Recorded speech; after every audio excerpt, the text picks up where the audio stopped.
everyone, Kareem right here. Today we're with Mr. Bob Malandro, who's the founder and managing partner of Whitecap Sports Group and has over 25 years of relevant industry experience. Mr. Bob, thank you for taking the time. Nice to meet you, Kareem. Can you just share a little bit about yourself and your background?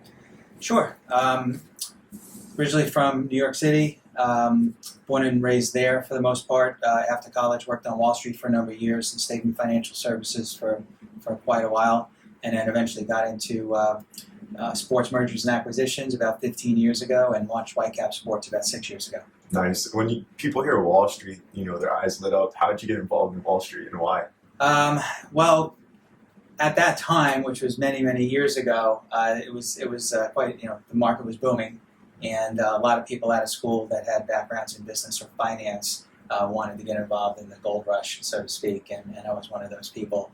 So that kind of led me to a job with a large brokerage house at that time, and I got licensed, and then proceeded to get involved in the industry from there. Nice. So why did you start Whitecap Sports Group?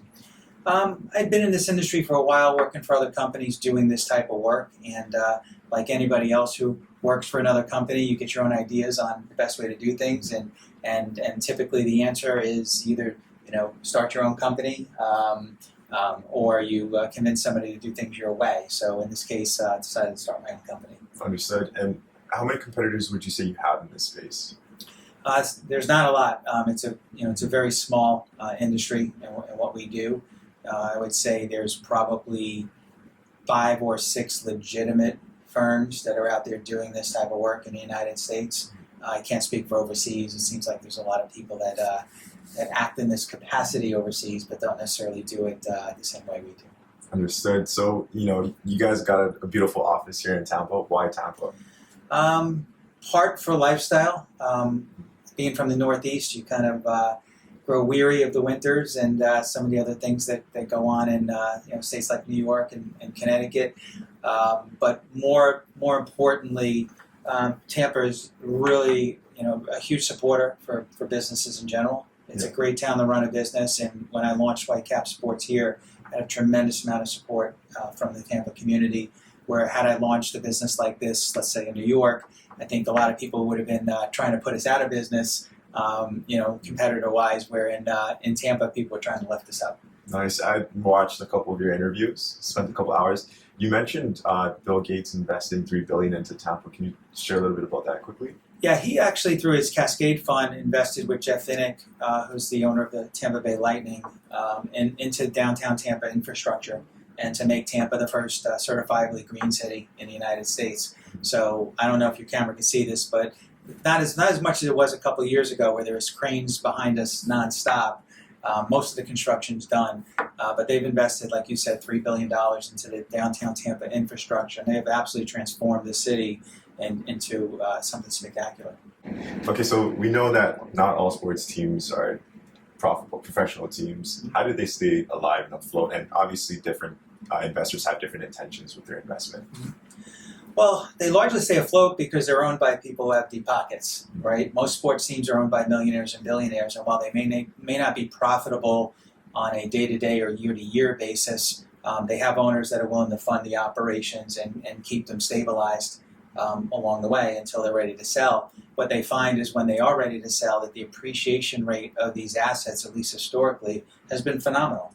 So most people get into it knowing it's a long-term play, it's a buy and hold, and they'll fund the operations for better or worse in the meantime. Sometimes they make money doing that, sometimes they don't.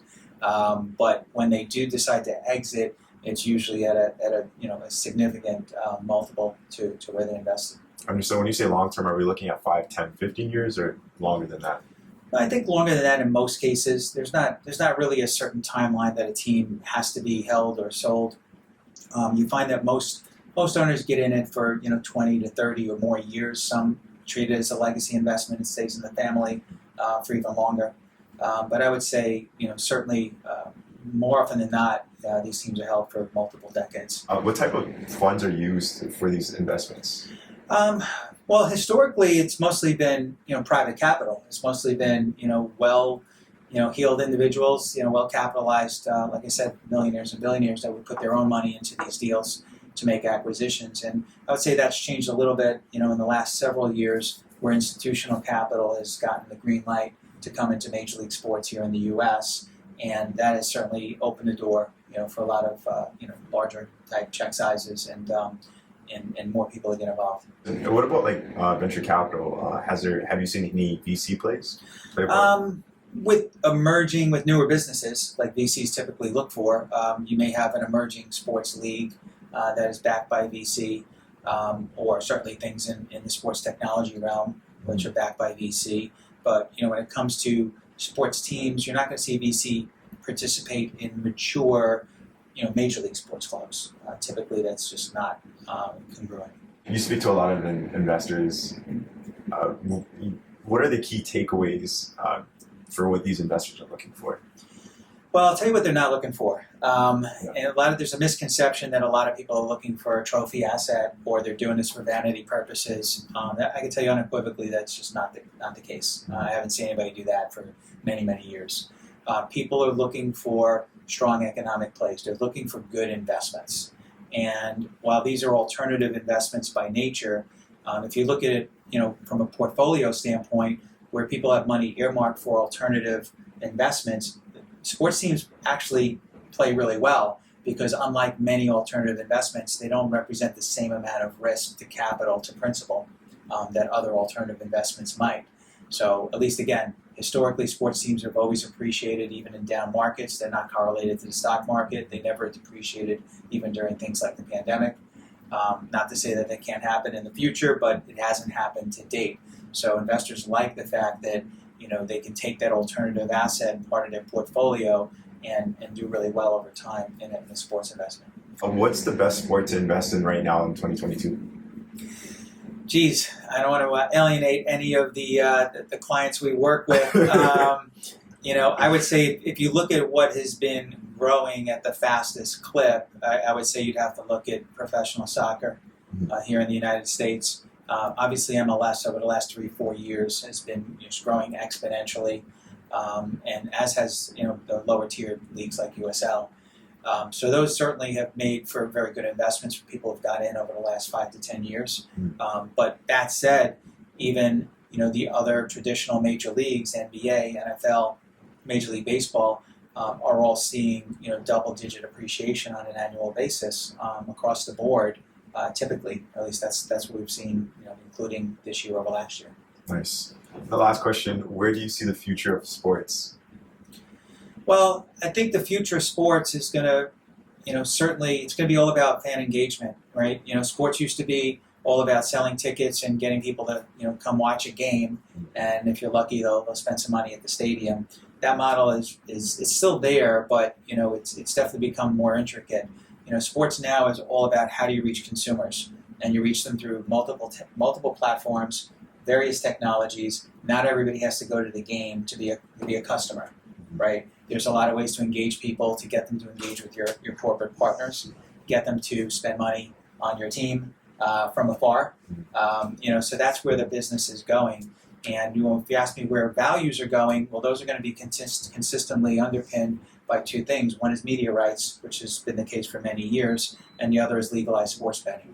So as legalized sports betting takes root here in the United States, and right now I think only 18 to 20 states have ratified that, but ultimately it will be all of them. And the other being legalized sports betting. So right now legalized sports betting has not fully taken root in the United States. I believe 18 to 20 states have legalized it, but the rest will soon in the next couple of years. And once that takes hold, think about it, people who bet or invest in games are going to watch more games. People that watch more games are going to lead to higher media viewership and media rights. And that will lead to higher revenues for these teams, which will then lead to higher valuations. So media rights and sports betting are going to be huge waves of revenue generating opportunities for these teams going forward, which will most certainly bolster valuations. Do you see that being at the top of the list, or? With respect to team values, those are the two things that will absolutely drive values more than anything else. Got it. And just to wrap it up, I like to ask fun questions towards the end. I have 5 prepared. What's your favorite sport? Oh, geez. To watch, yeah. Favorite sport to watch live is hockey. Okay. For sure. Favorite sport to watch on TV is football. And my favorite sport overall, which will make no sense, is baseball. Got it. Well, what about your favorite team in each sport that you mentioned? Oh, geez. Yankees, Jets, Knicks, Islanders. What about your favorite food? Italian food. You can pick anything off the menu. What's your top, like your go-to? Is it pasta, pizza? Oh, man. You can't beat a good pizza. Yeah, New York, of course. for sure. What about your favorite music? Classic rock. Classic rock. You'd know that just looking at me, probably. The last one, favorite movie of all time. Like, if you just had to sit down and watch a movie, what do you put in? You can't not say The Godfather. Oh, okay, yeah. That's the one. Are you Italian too? Yeah, I am. Got it. Yeah. Okay. Well, Mr. Rao, I appreciate you taking the time and Thank joining you. me today.